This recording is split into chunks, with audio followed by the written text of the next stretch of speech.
Bien, vamos a empezar entonces con la clase del día de hoy. El día de hoy vamos a hacer metabolismo energético y un poco de lo que es acerca de la tiroides, ¿ya?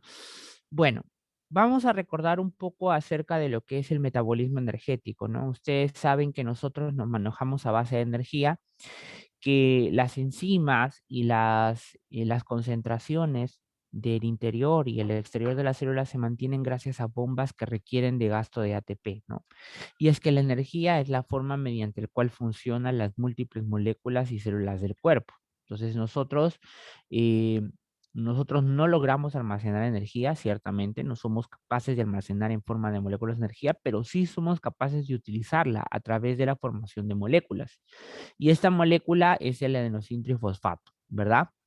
Ustedes saben más o menos que un gasto promedio de energía es más o menos 2.300 kilocalorías en un adulto sedentario y que el metabolismo basal más o menos supone entre 60 a 70% de este gasto de los 2.300. La termogénesis inducida por la dieta y obligada no es más o menos 2.300 y 5 a 15% producto de lo que es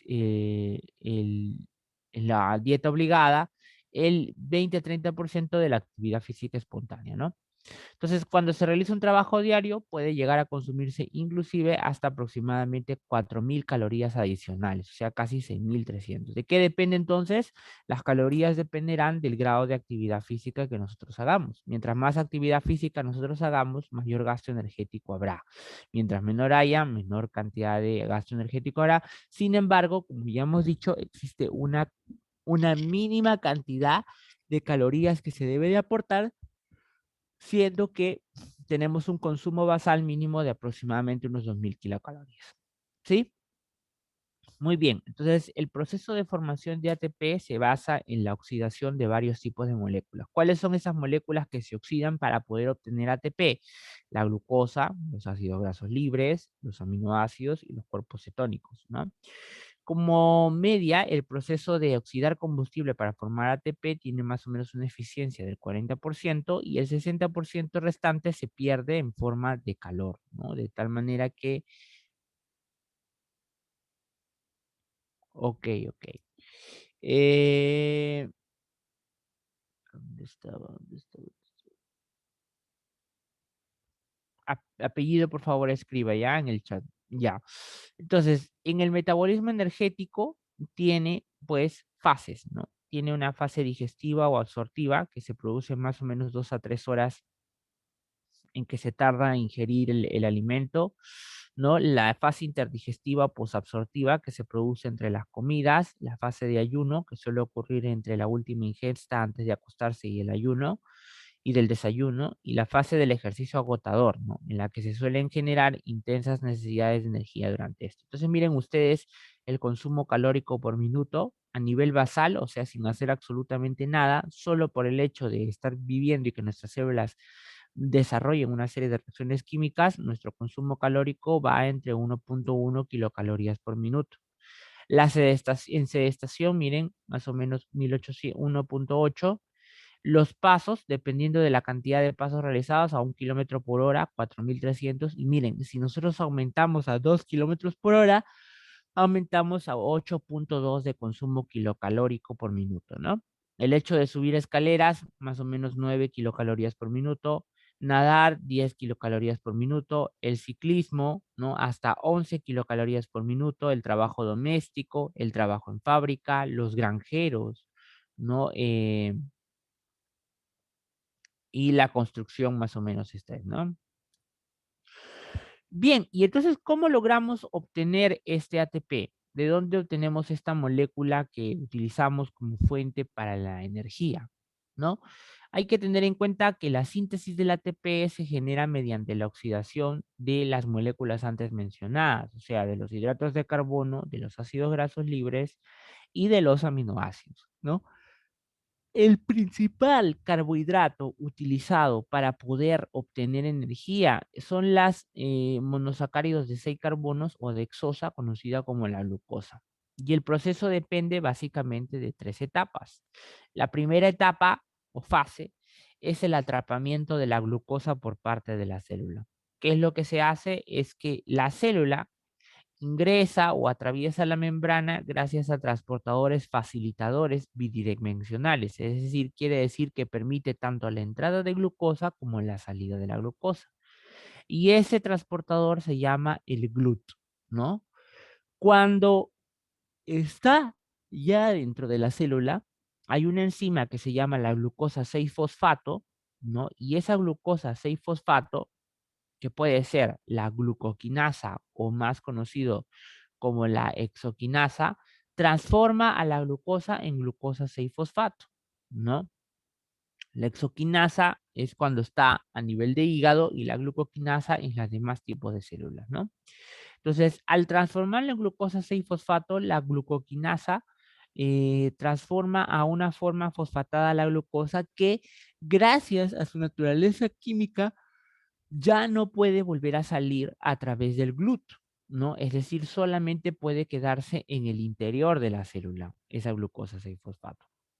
Luego de eso viene la etapa de la glucólisis, que tiene rendimiento neto de más o menos 2 moles de ATP. Eso quiere decir que durante este proceso de glucólisis se están produciendo ya 2 ganancias de moléculas de ATP, ¿no? Entonces, ese rendimiento neto es gracias a que se consume un cofactor conocido como el NAD, que es reducido hasta NADH, en presencia de fosforilación oxidativa, ¿no? Entonces, en relación, ¿no? En relación con la velocidad de diferentes mecanismos, esto finalmente llega, ingresa hacia el interior de la célula, miren ustedes, hacia el interior de la mitocondria, y en la mitocondria, ¿no? En la mitocondria se transforma en algo que se llama, o mejor dicho, el piruvato ingresa y se transforma en acetilcolina. Pero en todo este transcurso, la glucosa 6-fosfato se degrada en fructosa 6-fosfato, fructosa 1,6, el glucoraldehído y muchas otras reacciones que finalmente llevan a la transformación del piruvato, ¿no? Luego de ello, se da algo que se llama el ciclo de los ácidos tricarboxílicos y la fosforilación oxidativa. En este punto, yo tengo que el piruvato ingresa al interior de la mitocondria y al ingresar al interior de la mitocondria se transforma o se convierte en algo que se llama la acetilcoenzima A. La acetilcoenzima A ingresa al ciclo de los ácidos tricarboxílicos, que son estos que están acá, y el proceso acoplado a fosforilación oxidativa por parte de la cadena de electrones de la mitocondria, ¿no? Entonces, este segundo estadio consigue producir más o menos casi 20 veces más de ATP de la glicólisis, produciendo entonces casi 40 moléculas de ATP, ¿no?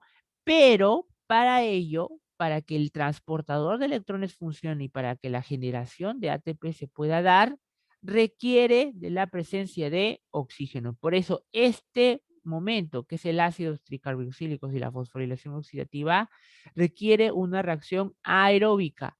Cuando el piruvato no tiene oxígeno para poder realizar las cadenas tricarboxílicas y el ácido de los ácidos tricarboxílicos, pues lo que sucede es que se transforma a lactato, ¿no? A lactato. Ahora, también se puede obtener ATP mediado gracias a los ácidos tricarboxílicos, perdón, a los ácidos grasos libres, que es la unidad base de los lípidos, ¿no?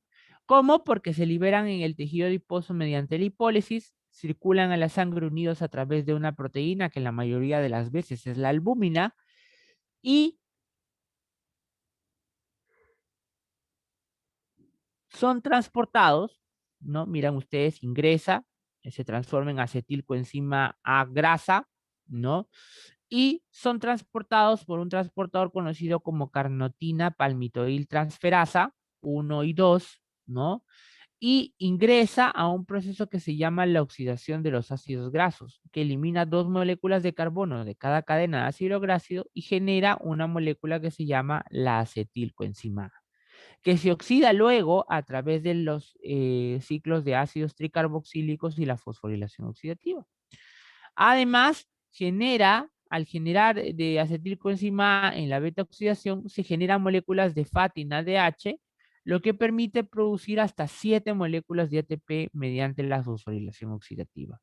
Por lo que quiere decir que cuando nosotros utilizamos los ácidos grasos libres, obtenemos los 40 ATP y más los 17 ATP al momento de generar el FAT y NADH producto de la beta oxidación. ¿Qué quiere decir? Que los ácidos grasos libres, doctores, son mejores en cuanto a rendimiento de energía comparado a la glicólisis, ¿no? Ya de ahí les estoy diciendo entonces que obtener la energía mediante la quema de las grasas es mucho más conveniente que obtener la energía mediante la quema de los carbohidratos, ¿no? La elaboración de ATP también se puede generar a través de aminoácidos. Y es que los aminoácidos se pueden transformar en piruvato, en acetilcoenzima A o en algunos de los productos del ácido tricarboxílico, ¿no? Los esqueletos convergen en el ciclo de los ácidos tricarboxílicos y productos intermedios, entre los que destacan, por ejemplo, piruvato, acetilcoenzima A, alfa-cetoglutarato, succinilcoenzima A, el fumarato y el oxalacelato, ¿no? Que están habitualmente en el interior de los ciclos tricarboxílicos, ¿no? Pueden dar lugar a un amoníaco compuesto muy tóxico y la utilización produce energía que se puede acoplar al ciclo de urea hepático, ¿no?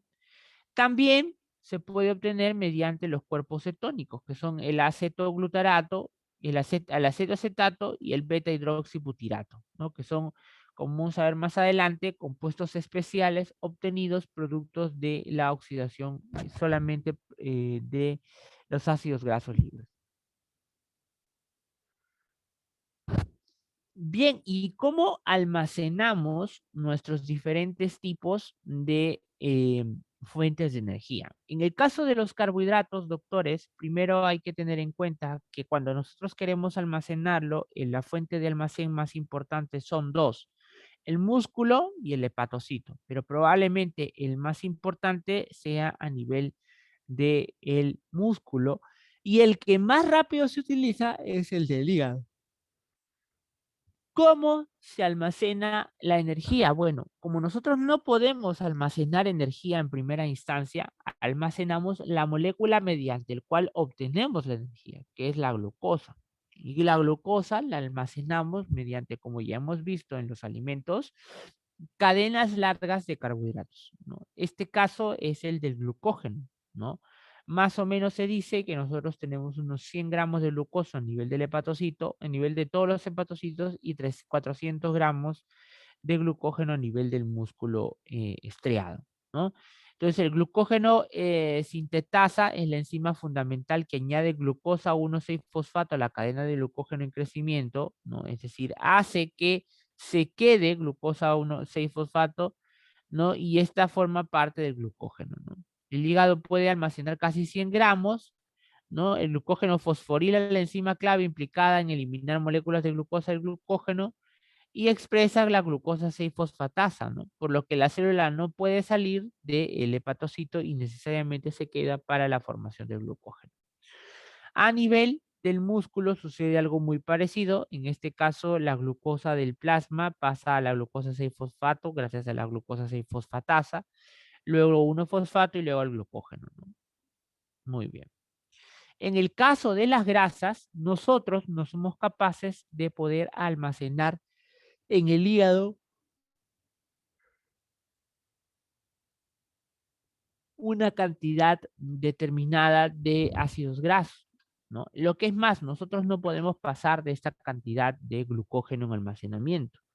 Normalmente, ya sea obtenido a través de la dieta u obtenido de los carbohidratos que han sobrepasado la máxima reserva de glucógeno, nosotros obtenemos los ácidos grasos que finalmente se transforman en triglicéridos y se almacenan, ¿no? Como ustedes pueden ver acá, en el tejido adiposo, ¿no? Al absorberse a través de los kilomicrones pasan hacia las diferentes células a dejar lo que es los ácidos grasos libres y el colesterol. Este pasa a través del hígado. El glicerol se une a ácidos grasos libres y colesterol a veces, ¿no? Y puede formar, pues, lipoproteínas, ¿no? Y es que en general los ácidos grasos libres pueden pasar a través del endotelio capilar y ser atraídos a través del tejido adiposo para finalmente almacenarlos como en forma de triglicéridos en la grasa conocida como tejido celular subcutáneo. Y de la misma forma podemos obtener la glucosa y finalmente energía gracias al rompimiento de los enlaces del glucógeno. Eso se conoce como la glucogénesis, ¿no? La glucogenólisis. Y además podemos obtener glucosa a partir de otras moléculas que no sean glucógeno, es decir, aminoácidos, lactato y glicerol. Y este proceso se llama la gluconeogénesis, que es obtener otra vez glucosa a partir de aminoácidos o ácidos grasos libres. Muy bien, entonces lo que vamos a ver en esta teoría va a ser cuáles son los componentes hormonales que rigen y que fundamentan, ¿no? Todas las acciones de las hormonas para mantener un adecuado metabolismo.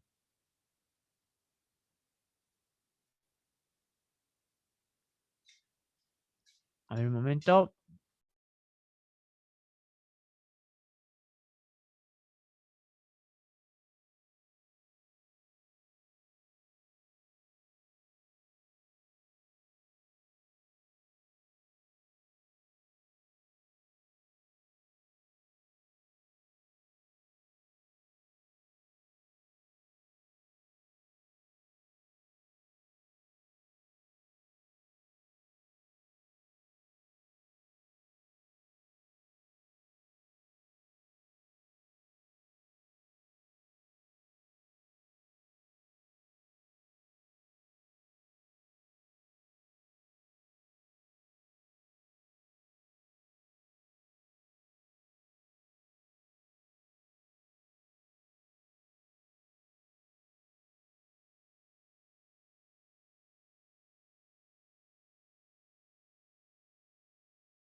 Bien, perdón. Entonces, vamos a empezar a ver las hormonas que están derivadas del páncreas, ¿no?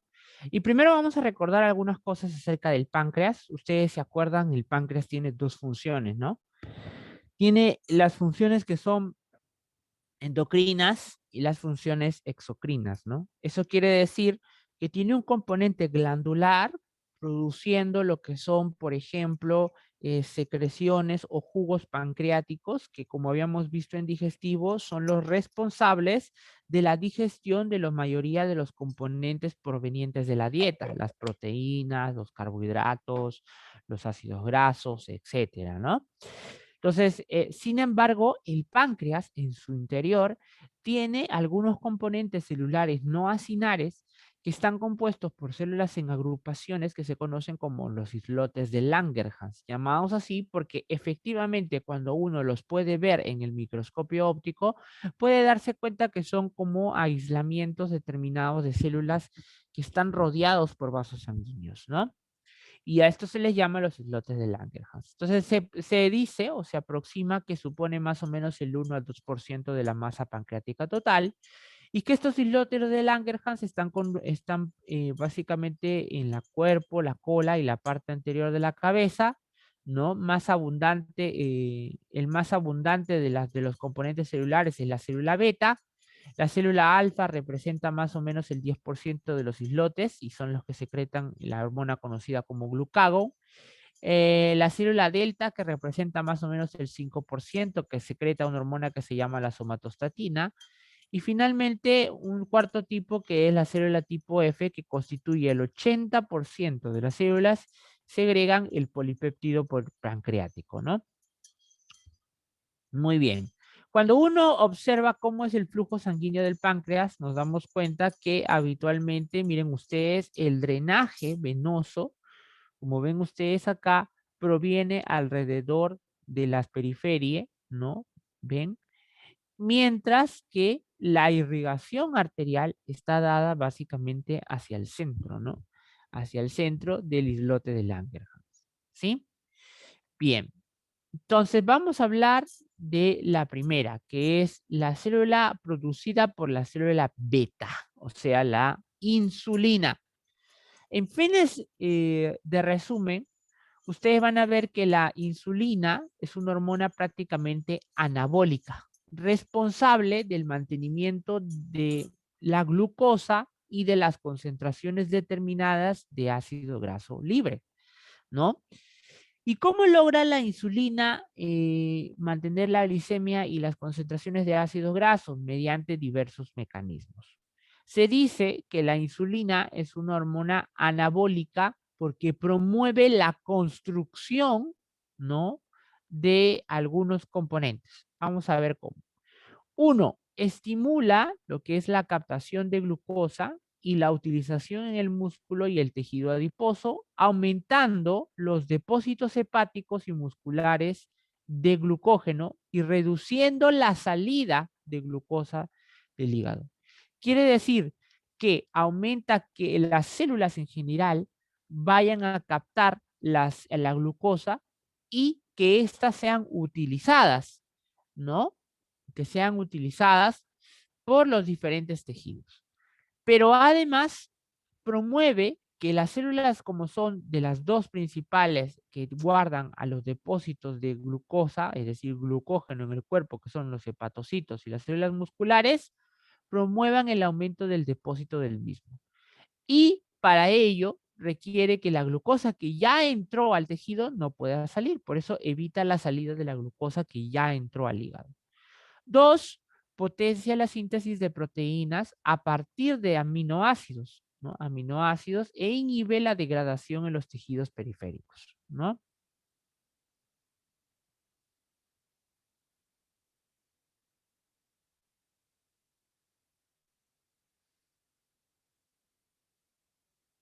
Muy bien. Tres, la insulina potencia la síntesis de triglicéridos, ¿no? En el hígado y el tejido adiposo y reprime lo que es la lipólisis de los depósitos de triglicéridos del tejido adiposo. ¿Qué quiere decir? Que la insulina promueve al almacenamiento de mayor cantidad de lípidos y más bien, ¿no? Disminuye la utilización de la misma. Dos, regula la homeostasis metabólica por los efectos de la saciedad. Vamos a ver cómo se logra. Miren, ¿ah? Primero que nada, hay que hablar un poco de cómo se sintetiza la insulina. La insulina está sintetizada en los ribosomas acoplados en el retículo endoplásmico, se traducen a través del RNA y forman una forma preanterior que se llama como la preinsulina, ¿no? La preinsulina, la cual tiene un peso más o menos de 11.500, se desdobla en el retículo endoplásmico y se transforma en la proinsulina, que en un peso molecular de 9.000 consiste en 3 cadenas, como ustedes pueden ver acá. La cadena A, la cadena B y la cadena C. Y que además estos tienen puentes disulfuros que están unidos entre ellos, ¿no? Entre ellos. Vean ustedes, puentes disulfuros uniendo dentro de la misma cadena A, y la cadena A y la cadena B están comunicadas por un puente disulfuro, ¿sí? La insulina y el péptido C se empaquetan en gránulos secretores y son secretados en cantidades equimolares, ¿no? Quiere decir que por cada molécula de insulina, que finalmente solamente es el péptido A y B, ¿no? Como ustedes pueden ver acá, ¿no? También se libera un péptido C. Eso quiere decir que por cada molécula de insulina hay una molécula de péptido C. ¿Sí? Entonces, la insulina liberada hacia la sangre circula de forma no lijada, su semivida plasmática es de 6 minutos promedio, desaparece de la circulación en unos 10 a 15 minutos prácticamente, y con excepción de la parte de insulina que se une a los receptores de efectores directos, el resto se degrada por efecto gracias a una enzima conocida como la insulinasa, que está sobre todo en el hígado y en menor medida en riñones, músculos y de forma muy ligera en casi todos los demás tejidos. ¿Qué es lo que hace la insulina? La insulina o cómo se permite la secreción de la insulina. Miren ustedes, la glucosa es probablemente el principal estímulo para la secreción de la insulina. La entrada de glucosa en el interior de, por ejemplo, la célula beta, ¿no? La célula beta eh, se facilita por una molécula que se llama el GLUT2, ¿no? El GLUT2 permite la entrada de glucosa al interior de la célula beta y cuando entra se fosforila en glucosa 6-fosfato gracias a una enzima conocida como la hexoquinasa, que es una glucoquinasa. Y esta se considera un sensor de glucosa para la célula beta porque la velocidad de entrada de esa glucosa se relaciona con la velocidad de fosforilación de la glucoquinasa, que guarda a su vez relación directa con la secreción de la insulina. Entonces, el metabolismo de la glucosa 6-fosfato para las células beta aumenta algo que se llama el cociente ATP-ADP intracelular y cierra, ¿no? Cierra esto que se llama el canal de potasio sensible a ATP, ¿no? Cuando esto se cierra, condiciona que haya una despolarización de la membrana de la célula beta que abre finalmente los canales de calcio sensible a voltaje y estos canales de calcio sensible a voltaje se unen a los gránulos llenos de insulina, ¿no? Para que la membrana que está envuelto a los gránulos de insulina se una a la membrana celular de la célula beta, promoviendo la liberación de la insulina hacia la sangre. Entonces, bajo este contexto, existen toda una serie de sustancias que pueden o aumentar o disminuir la secreción de insulina. Y aquí ustedes en este cuadro lo tienen. ¿Cuáles aumentan la secreción de la insulina? El aumento de la glucosa, el aumento de los ácidos grasos libres, el aumento de aminoácidos en sangre, las hormonas gastrointestinales como la gastrina, la colecistoquinina, la secretina, la gastrina, el inhibidor péptido inhibidor gástrico, el glucagón, la hormona de crecimiento, ¿no? La estimulación parasimpática, ¿no? Mediante la acetilcolina, la estimulación beta-adrenérgica, la resistencia a la insulina, la obesidad y algunas drogas conocidas como las sulfonilurias que se unen a la subunidad sur de este canal dependiente de potasio. ¿No? Miren, acá está. Lo que sucede es que cuando hay acción de este canal, ¿no? Cuando hay acción de este canal, por ejemplo, los aminoácidos o la glucosa misma, miren, ingresa a través del GLUT2, ¿no? Y A veces, algunas sustancias, como son, por ejemplo, la incretina o los receptores alfa-adrenérgicos, ¿no? Miren, actúan mediante MP cíclico, ¿no? Potencian lo que es la unión del calcio a esta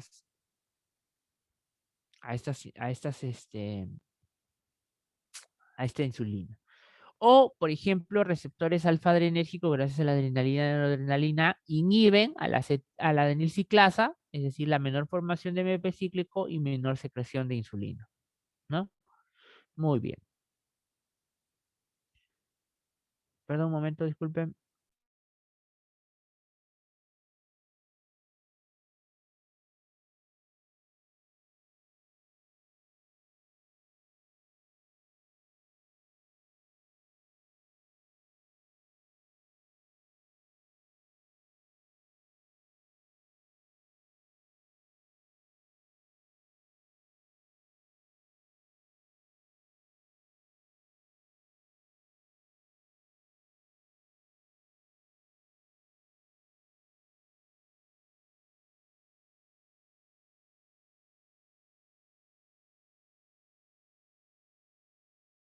Muy bien, entonces, como les decía, en esta diapositiva vamos a ver nosotros la principal forma en el que la insulina gobierna o regula la forma en la que se secreta, ¿no? Y es que el control de la secreción de insulina depende en gran medida de la molécula principal efectora, que es la glucosa. ¿Cómo así sucede? Miren ustedes, ¿ah? Cuando la concentración plasmática de insulina se eleva casi 10 veces a los 3 a 5 minutos, ¿no? En los siguientes, el incremento de la glucemia, al incremento brusco de la glucemia, este alto ritmo inicial no se mantiene, puesto que la concentración de insulina desciende hasta valores intermedios entre 5 a 10 minutos, ¿no? O sea, miren ustedes, después de la ingesta de glucosa, dentro de los primeros segundos, el pico de insulina plasmática se va prácticamente a pique, luego cae y luego se va manteniendo poco a poco hasta inclusive llegar a ser más alto. ¿A qué se debe esto? Porque normalmente,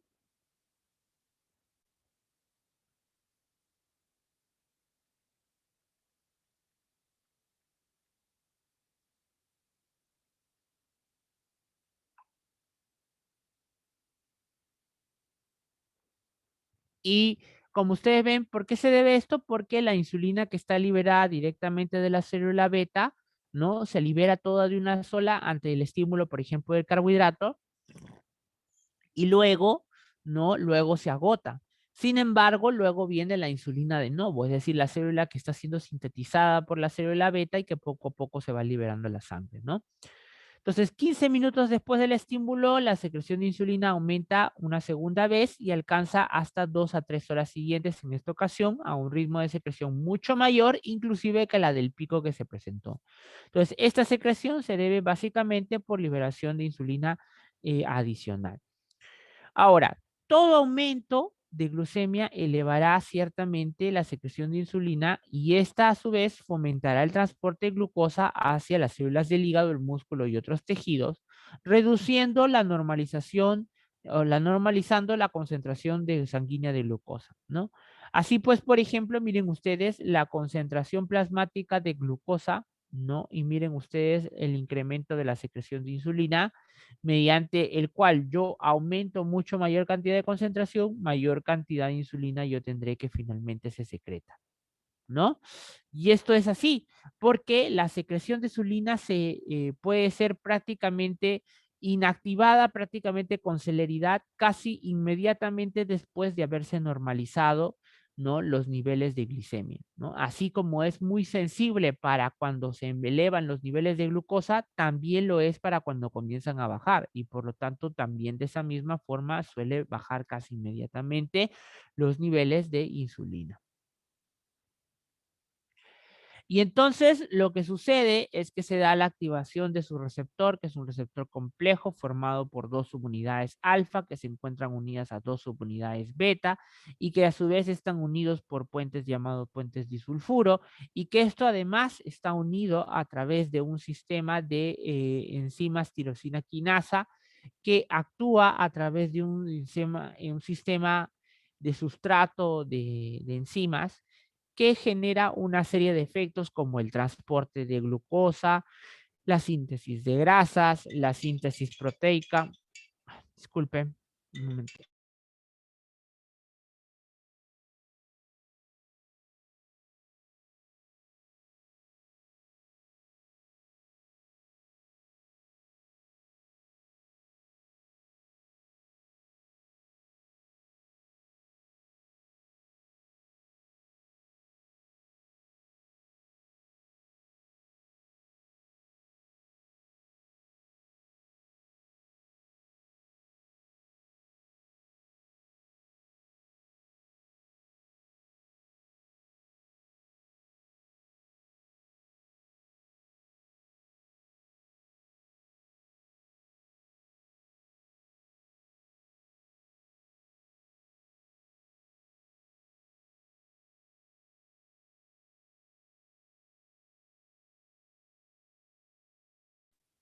Muy bien, entonces, como pueden ver acá, tiene toda una serie de efectos, ¿no?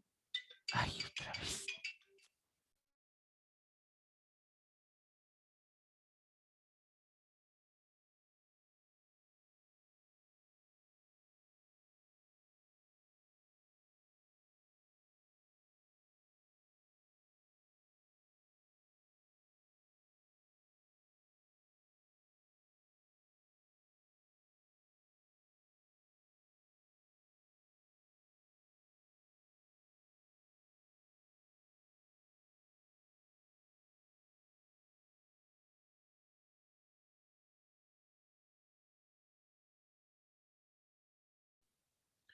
Bien, entonces, perdón, disculpen chicos, es que me llaman del hospital a cada rato ya. Voy a empezar a poner un bloqueador, creo ya.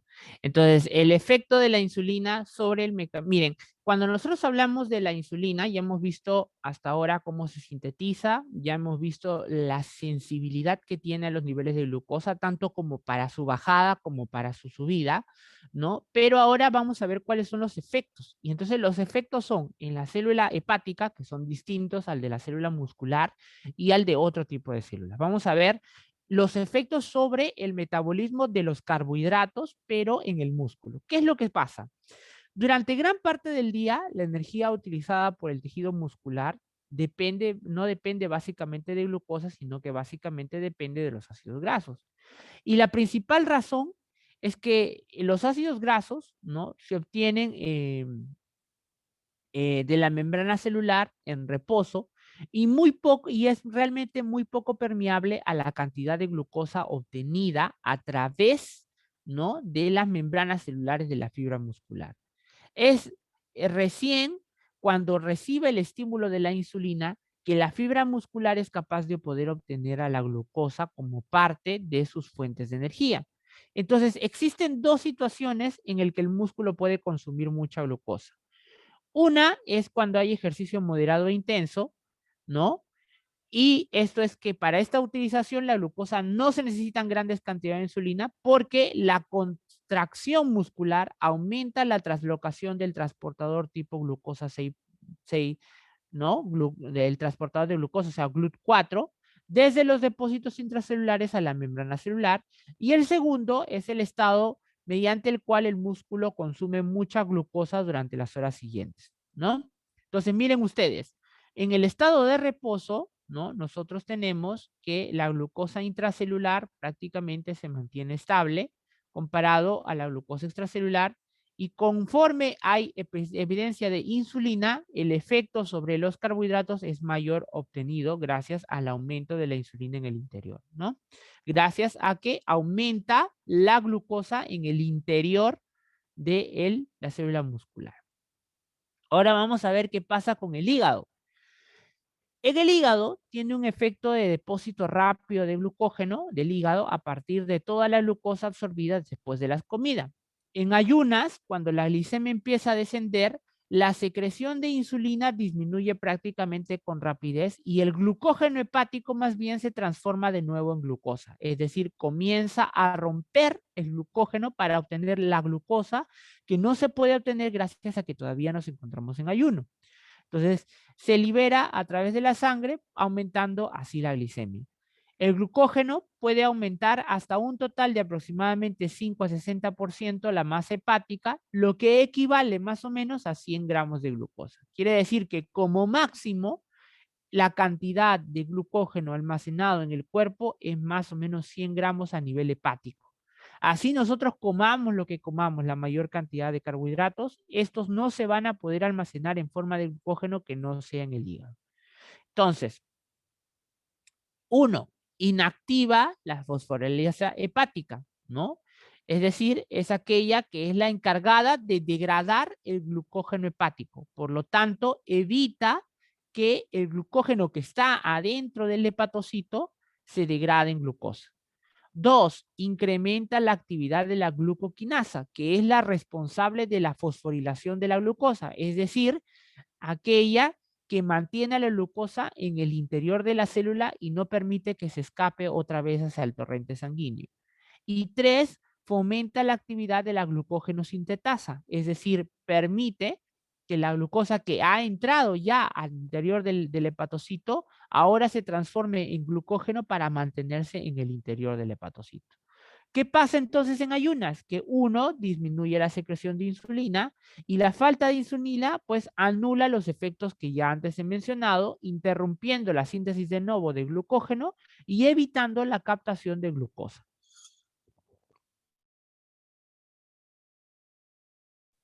Entonces, cuando la cantidad de glucosa que entra al hepatocito es superior a los 100 gramos capaces de poder de depositar de glucógeno, el metabolismo local del hígado favorece la conversión de todo exceso de glucosa en ácidos grasos. Por eso, doctores, la ingesta excesiva de carbohidratos genera la mayor síntesis de grasa. Uno dice, ¿por qué engorda si uno come solamente dulce? ¿No se debería solamente comer, debería aumentar la glucosa? No, es que el exceso por encima de los 100 gramos de glucógeno transformará finalmente en grasa que se depositará en el tejido celular subcutáneo, ¿no? Entonces, luego estos ácidos se empaquetan como triglicéridos dentro de las lipoproteínas de muy baja densidad, pasan el tejido adiposo. La insulina además inhibe la gluconeogenia, es decir, inhibe que se utilice la glucosa proveniente de otras cadenas, o sea, de aminoácidos, de triglicéridos, etcétera, ¿no? Reduce la cantidad y la actividad de enzimas hepáticas necesarias para este proceso, ¿no? Sin embargo, para el efecto está mediado por una acción de enzima, de insulina, que reduce la liberación de aminoácidos del músculo, ¿no?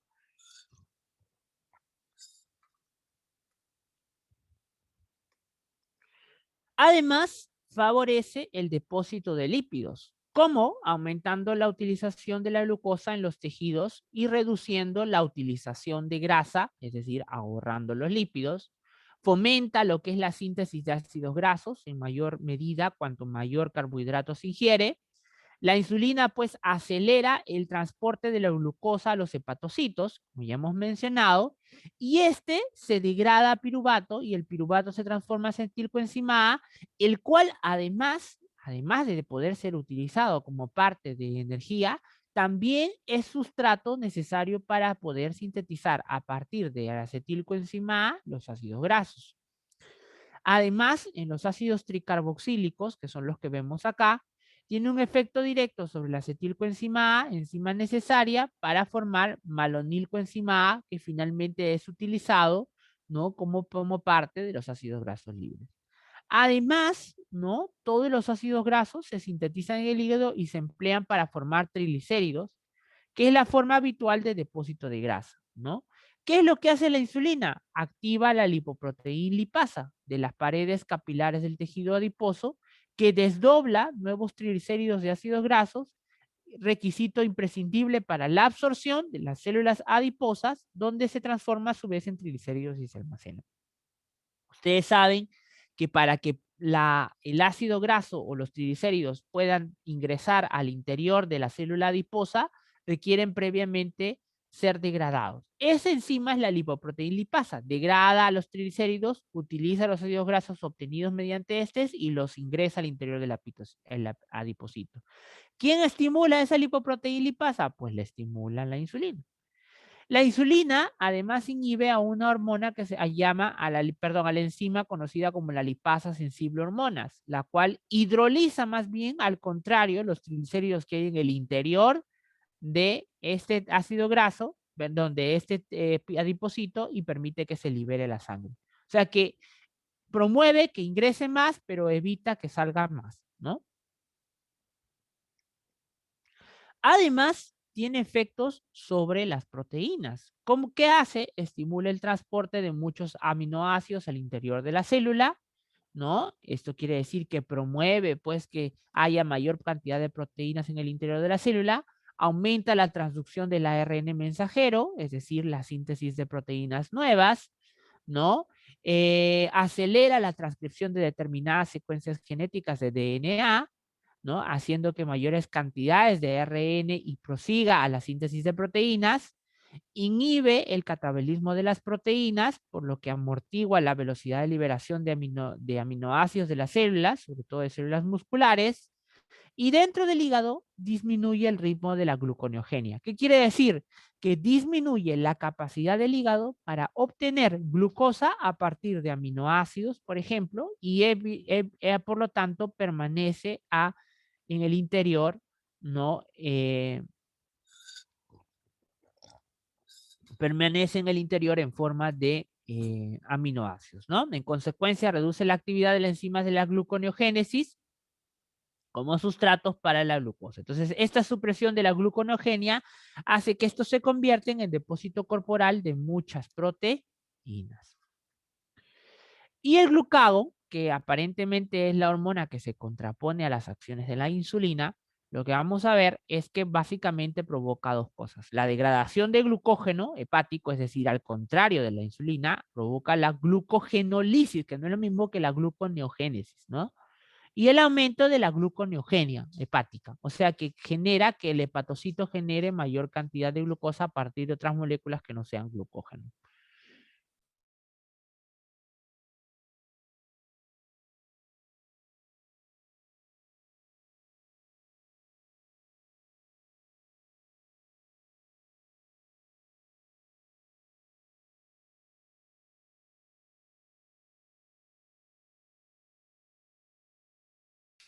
Entonces, el glucagón provoca glucogenólisis y aumenta la glicemia. ¿Cómo lo hace? Activando la adenilciclasa de la membrana de los hepatocitos, lo que en última instancia estimula la degradación de la glucosa 1,6-fosfato, aumenta la gluconeogenia, estimulando la velocidad de absorción de los aminoácidos de los hepatocitos, y tiene otros efectos como la estimulación de la contracción cardíaca, aumenta el flujo sanguíneo de los tejidos, favorece la secreción biliar e inhibe la secreción de ácido clorhídrico por parte del estómago.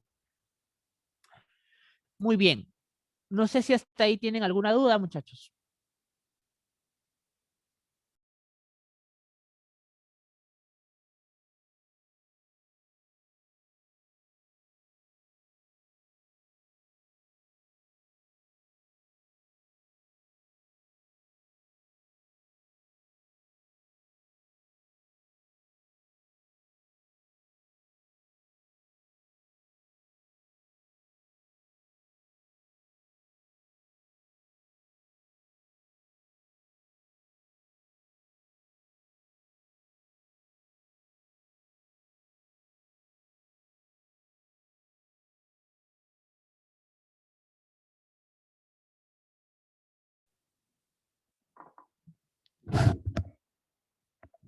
Muy bien, doctores. Vamos a continuar con la segunda parte de la clase. Vamos a ver ahora lo que con respecta a el control de la fisiología tiroidea.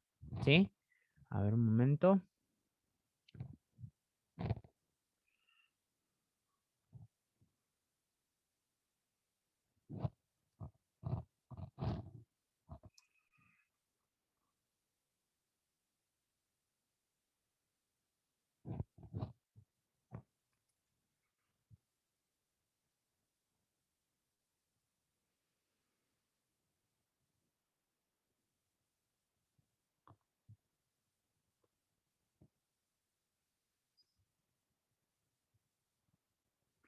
Muy bien. Entonces, en esta parte vamos a ver la anatomía funcional de lo que es la tiroides, ¿no? La tiroides es una glándula endocrina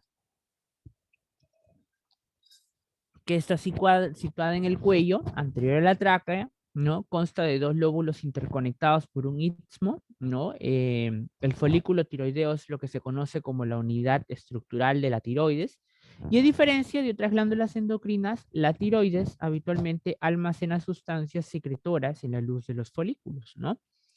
Miren, esta es la tiroides, ustedes pueden verla anterior a los primeros anillos traqueales, a uno a cada lado. Prácticamente en la parte posterior de los adenotiroides podemos encontrar las glándulas paratiroides, que vamos a hablar, que son elección de tema de otra clase, ¿no? Y están prácticamente, estos folículos están totalmente cerrados, ¿no? Cuando uno hace una sección y un corte del tejido y los ve a nivel de microscopio, podemos darnos cuenta que está formado por una serie de grupos distintos de células cuboideas que forman en el interior una laguna totalmente llena de un coloide especial, y que esta unidad de cada una de estas aglomeraciones de células que en el interior pues tiene a el líquido coloidal, ¿no? Se conoce como el folículo tiroideo, ¿no? Entonces las células foliculares presentan un borde fenestrado que forman lagunas de reabsorción muy pequeñas, ¿no? Donde tiene pues en el interior a las hormonas que van a ser utilizadas. Cuando uno ve cuáles son las hormonas que sintetiza la tiroides, pues son dos básicamente, ¿no? O tres inclusive. La tiroxina, que es conocida como la T4, la triiodotironina, que es conocida como la T3, la calcitonina, que es una hormona sintetizada por las células parafoliculares, es decir, células que están entre los folículos y que no pertenecen al folículo tiroideo, ¿no?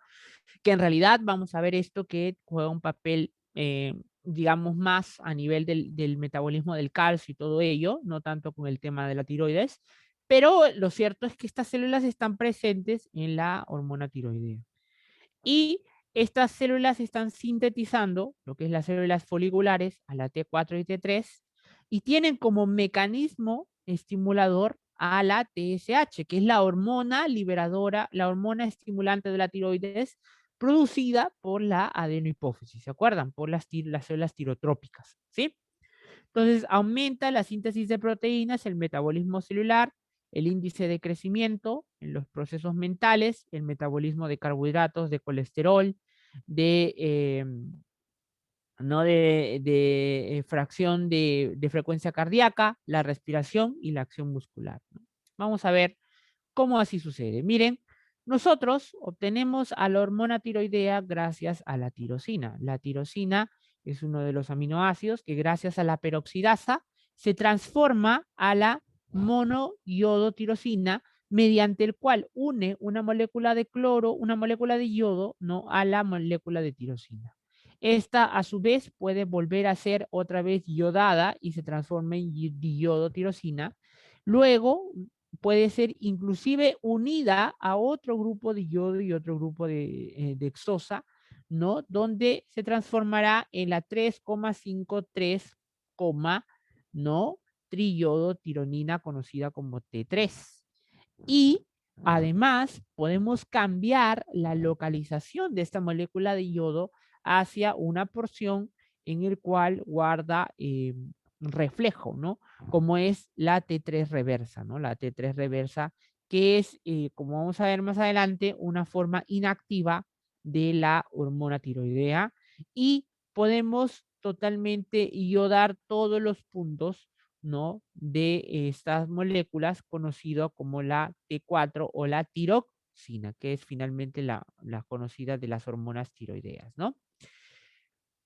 Y como vemos acá, la tetraiodotironina, ¿no? Que es la T4 o la tiroxina, ¿no? Miren ustedes, es la forma conocida como la prohormona. ¿Por qué? Porque normalmente la que hace los efectos de la hormona tiroidea no es la T4, sino es la T3, es decir, la triiodotironina. que es una forma activa, que cuando la desactivamos, la transformamos en la T3 reversa, cambiando la ubicación del enlace que está uniendo a la molécula de yodo, del tercer molécula de yodo. Entonces, miren ustedes las diferencias de estas tres hormonas, que es la T3, T4 y T3 reversa, mediante el cual la producción de área habitual es de 90 más o menos microgramos de T4, mucho mayor a la de T3 y T3 reversa, ¿no? La reserva extracelular es mucho mayor, la de T4 comparado a la de T3, y la razón es porque normalmente la forma de reserva es T4, que es la forma prohormona, ¿no? La concentración plasmática de la misma forma también es mucho mayor a la de T4. ¿Por qué? Porque es recién en las células donde ejerce su función, donde la T4 se termina transformando en T3. Y así es como hace el efecto hormonal. La semivida, obviamente, es mucho mayor la de la T4. La eliminación metabólica es mucho mayor de T3. ¿Por qué? Porque es la T3 la que es utilizada por el organismo, ¿no? Y el recambio fraccional, obviamente, la T3, ¿no? Bien, vamos a ver ahora cómo es que se da la síntesis de toda esta hormona tiroidea, ¿no? Entonces, la síntesis de la hormona, perdón.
Bien, entonces, como les decía, la síntesis de coloide folicular y las hormonas tiroideas guardan una relación, ¿no? O sea, ese líquido que ustedes han visto que está en el interior del folículo tiroideo, ¿no? Está compuesto por una glicoproteína que se conoce como la tiroglobulina, que es una proteína de más o menos unos 600.000 danto, que se sintetiza en el retículo endoplasmático rugoso y se glucoliza en el red y aparato de Golgi para después ser acumulado en forma trans en el aparato de Golgi, ¿no? Y acá está, miren ustedes el folículo tiroideo lleno de células foliculares y en el interior completamente rico de este coloide lleno de tiroglobulina que posee unas 70 moléculas de tirosina y el sustrato principal que une el yodo para las formas de las hormonas tiroideas. Entonces, miren, ¿cómo se sintetiza la hormona tiroidea? Se da primero porque la síntesis de hormonas tiroideas requiere 4 elementos fundamentales. Uno, requeremos de yodo. Dos, de tiroglobulina. 3 de tiroperoxidasa y 4 el peróxido de hidrógeno. Vamos a ver cómo son los pasos. Primero, hay una captación de yoduro, o sea, de los iones de yodo, que se encuentra mediada por el cis portador de yodo-sodio, el NIS. Mediante el NIS se transporta el yodo al interior de la célula en contra del gradiente eléctrico, ¿no? La oxidación de yoduro, ¿no? En la superficie apical de la célula se encuentra la tiroxidasa, que con la peroxidasa oxidan el yoduro a yodo naciente, ¿no? O sea, yodo -3. La salida del yoduro de la célula está mediada por un transportador que se llama la pendrina, que se localiza en la célula apical, y la yodación de la tiroglobulina, ¿no? El átomo de yodo reactivo, se añade a determinados residuos de tirosilo de la tiroglobulina con ayuda de la tiroperoxidasa, formando yodotirosinas normalmente inactivas como MIT y DIT, o sea, monoyodotirosina y diyodotirosina. Luego se da lo que es el acoplamiento, que son que las yodotirosinas se acoplan para formar otras hormonas activas, T4 o T3, ¿no? La captación, que es cuando el coloide del lumen folicular es captado por pequeñas gotas por dos procesos, que son la micropenocitosis, por medio de pseudópodos, y la micropinocitosis, que es por medio de vesículas, ¿no?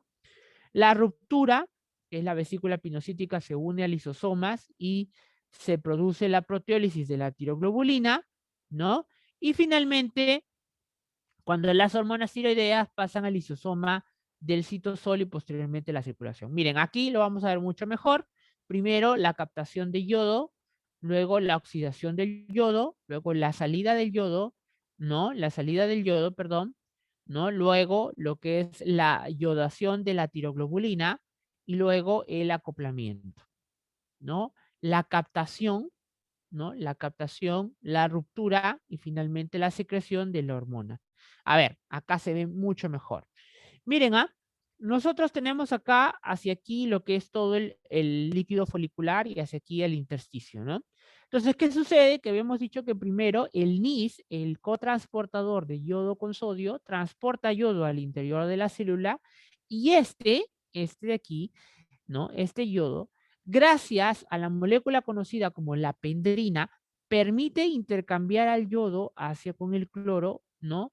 Que por acción de la peroxidasa lo convierte en yodo 2, oxida al yodo, ¿no? Este yodo que está aquí, ¿no? Este yodo que está aquí, se une a la tiroglobulina, ¿no? Y a la tiroglobulina, al unirse a la tiroglobulina, van a ver ustedes que se da la formación de tiroglobulina unida a tirosinas, a residuos de tirosinas, ya sea como monoyodotironina, diyodotironina o triyodotironina o tetrayodotironina. Y estos son finalmente, ¿no? Miren ustedes, la peroxidasa termina transformando a la tiroglobulina en estos residuos. Estos residuos pueden ser captados por pinocitosis, son captados por gotículas de coloide y gracias a las proteasas, miren, rompen los enlaces que tengan monoyodotironina, diyodotironina y solo deja libre a la T3, T4 y la T3 reversa, las cuales son finalmente secretadas hacia la luz, ¿no? Hacia el intersticio. ¿Ven?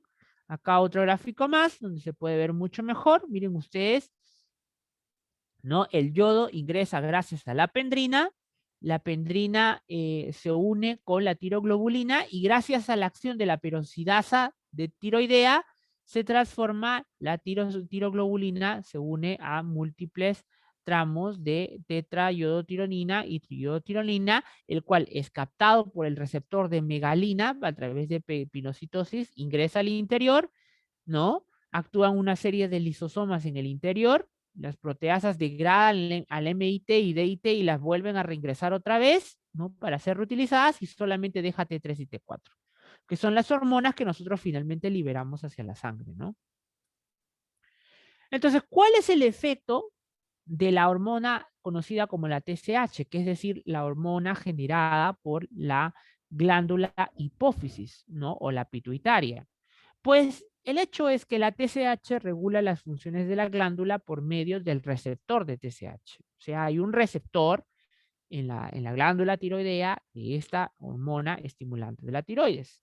Hay a nivel celular o folicular, pues lo que hace es aumenta la expresión de receptores de TSH, o sea que genera que haya mayor efecto de la TSH.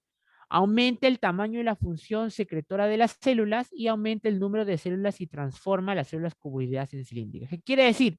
Que promueve a nivel de la célula una hipertrofia o una hiperplasia y un aumento de las funciones de la misma célula.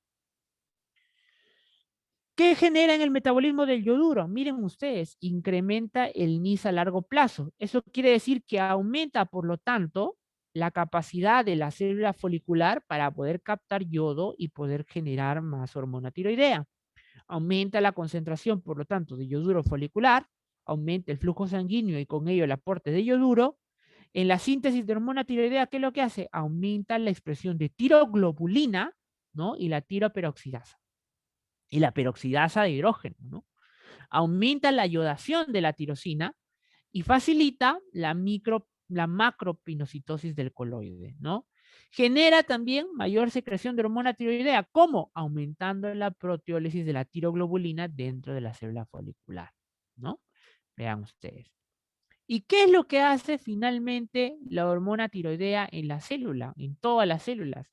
Miren, aquí está un resumen prácticamente de casi todas las acciones.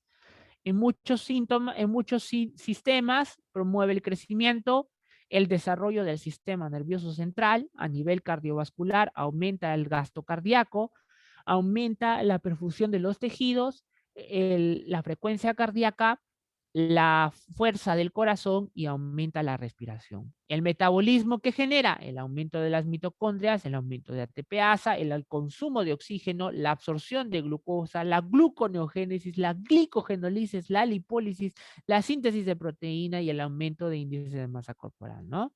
Entonces, el aumento del gasto en general. Entonces, por eso ustedes comprenderán que, por ejemplo, dentro de las patologías que son el hipertiroidismo, una de las características es, por ejemplo, la baja de peso, ¿no?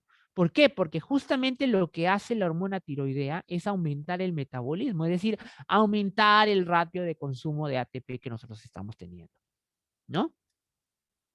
Entonces, el destino de las hormonas tiroideas actúan uniéndose a receptores nucleares tipo hormonas tipo alfa y beta, ¿no? Hay dos receptores. A ver, por favor, micrófono. Con tu garganta y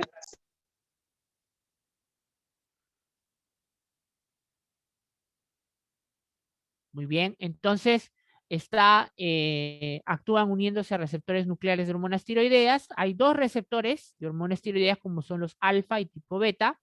Los alfa son abundantes en encéfalo, en riñón, en gónadas, en músculo y en corazón. Y los betas son especialmente en la hipófisis y en el hígado, ¿no? Entonces, miren ustedes, los efectos fisiológicos de la hormona tiroidea están en el corazón, en el tejido adiposo, en el músculo, en el hueso, en el sistema nervioso, en el intestino, las lipoproteínas, etcétera, ¿no? ¿Qué efectos tenemos? Por ejemplo, en el corazón tiene efecto cronotrópico e inotrópico positivo. Eso quiere decir que incrementa el número de afinidad de receptores tipo beta, aumenta la respuesta a las catecolaminas e incrementa la proporción de cadenas pesadas de miocina, ¿no? ¿Qué genera también el tejido adiposo? Estimula la lipólisis. En el músculo degrada las proteínas, o sea, es proteolítico, ¿no? En el hueso promueve el crecimiento y desarrollo esquelético. En el sistema nervioso central promueve el desarrollo encefálico. Esto probablemente es una característica importante, ¿no? Porque el sistema nervioso central tiene una gran dependencia de hormona tiroidea, sobre todo en etapas tempranas, ¿no? En el neonato. De hecho, un niño que nace, por ejemplo, con hipotiroidismo congénito es un problema porque evidentemente nace pues con una menor deficiencia del desarrollo encefálico. De ahí de que, por ejemplo, una de las características tamizajes que se le hace al recién nacido, entre otras muchas cosas, es, por ejemplo, el tamizaje del hipotiroidismo, ¿no? El intestino incrementa la ambulancia, la absorción de carbohidratos, la lipoproteína estimula la formación de receptores de LDL, ¿no?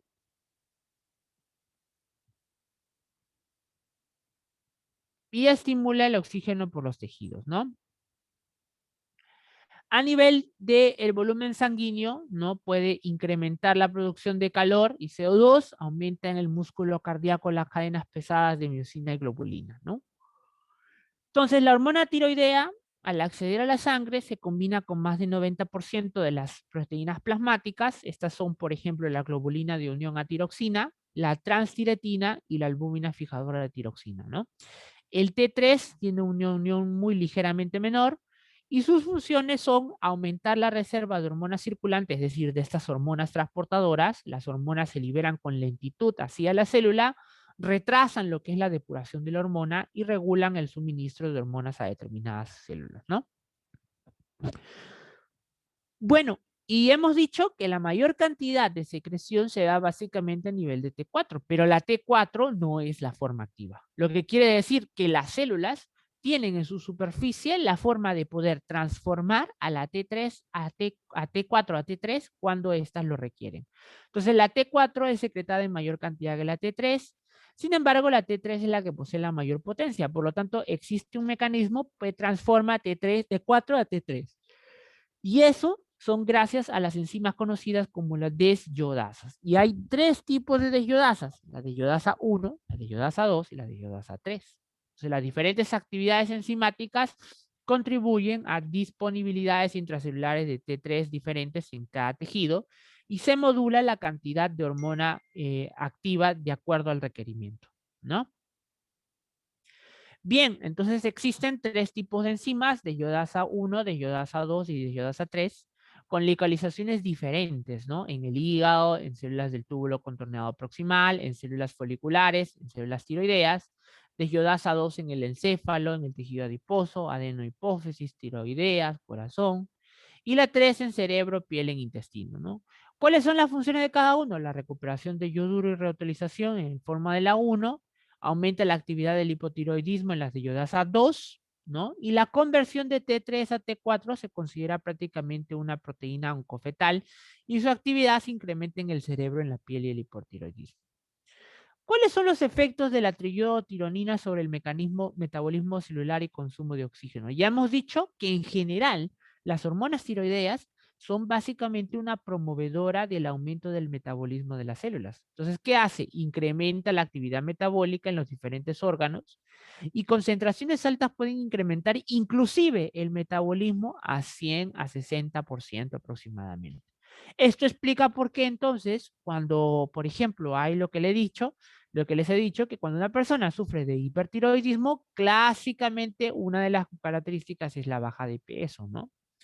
El aumento calorigénico, ¿no? Aumenta la cantidad y el tamaño de mitocondrias, que a su vez inducen mayor formación de ATP mediante ¿cómo? La quema de moléculas de donde proviene el ATP. Es decir, eh,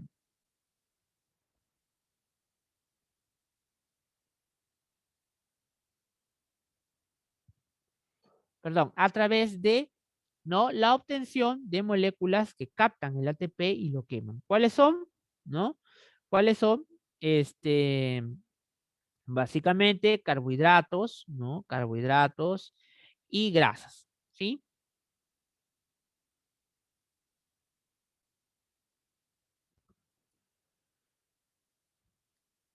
Aumenta la potasio-sodio ATPasa, aumenta el transporte de sodio y potasio de ciertos tejidos, requiere de energía y produce una gran cantidad de calor.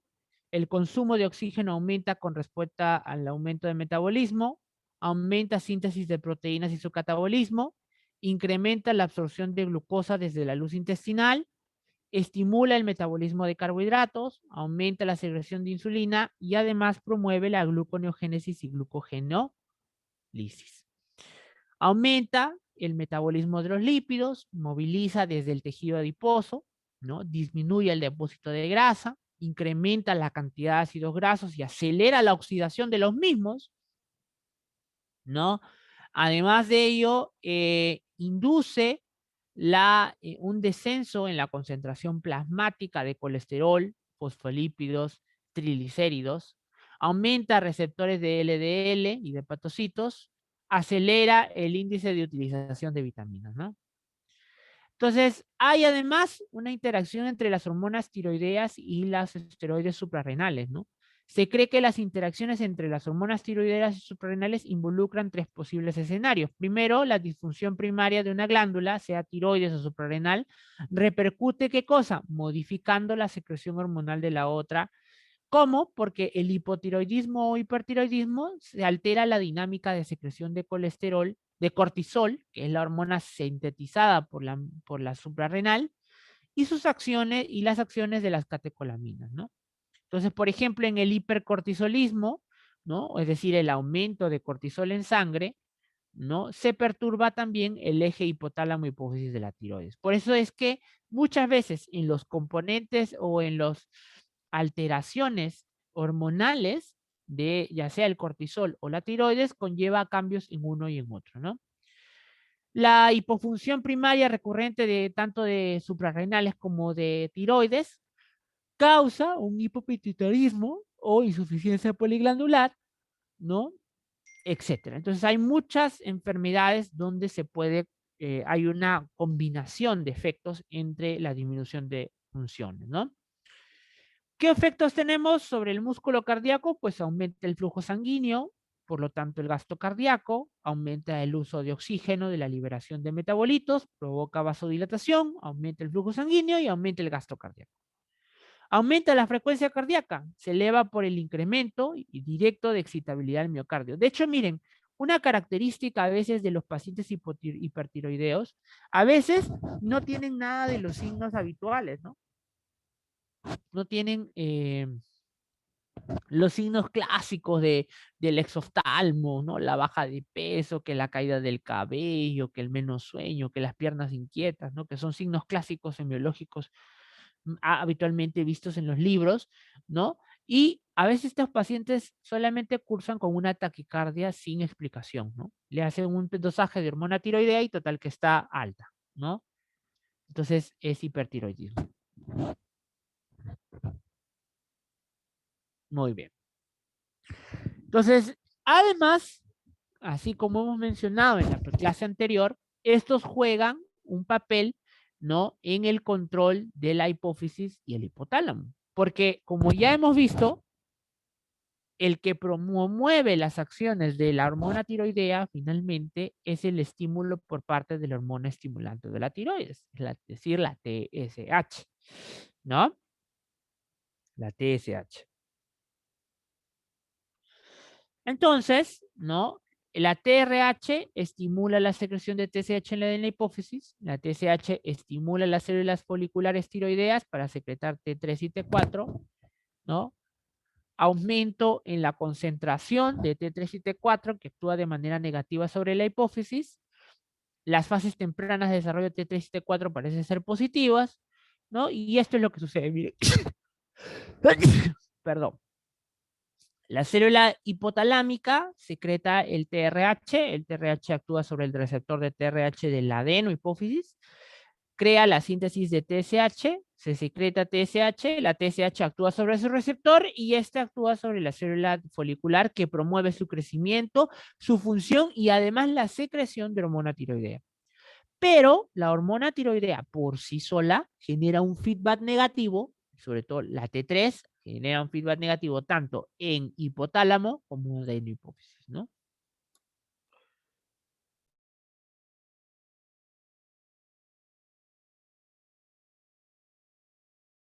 Como ustedes pueden ver acá, a lo largo de la vida, los niveles de TSH, sobre todo T3 y T4, van variando, ¿no?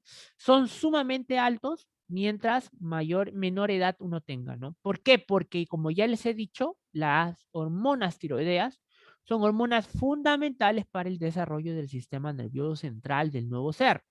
Entonces, de hecho, es sumamente importante el diagnóstico de hipotiroidismo congénito, ¿no? Acá están algunas propiedades, enfermedades que pueden causar, ¿no? El déficit. Antes, ustedes saben que había lo que era la sal desyodada, ¿no? No había una sal con yodo. Y las personas, sobre todo de los niveles altoandinos, sufrían de lo que era el bocio, que es un hipotiroidismo generado por un déficit de yodo, ¿no? Porque dentro de lo que hemos visto que es necesario para la síntesis de las hormonas, lo necesario es el yodo. Entonces, antes, cuando la sal no venía yodada, pues eso era un problema porque las personas sufrían de déficit de yodo. Hoy por hoy, eso ya no pasa gracias a que si ustedes se fijan en la sal de su cocina, si ustedes revisan el paquete, dentro de los componentes que tiene, es el yodo, ¿no? Muy bien. No sé si tienen alguna pregunta hasta el momento, chicos.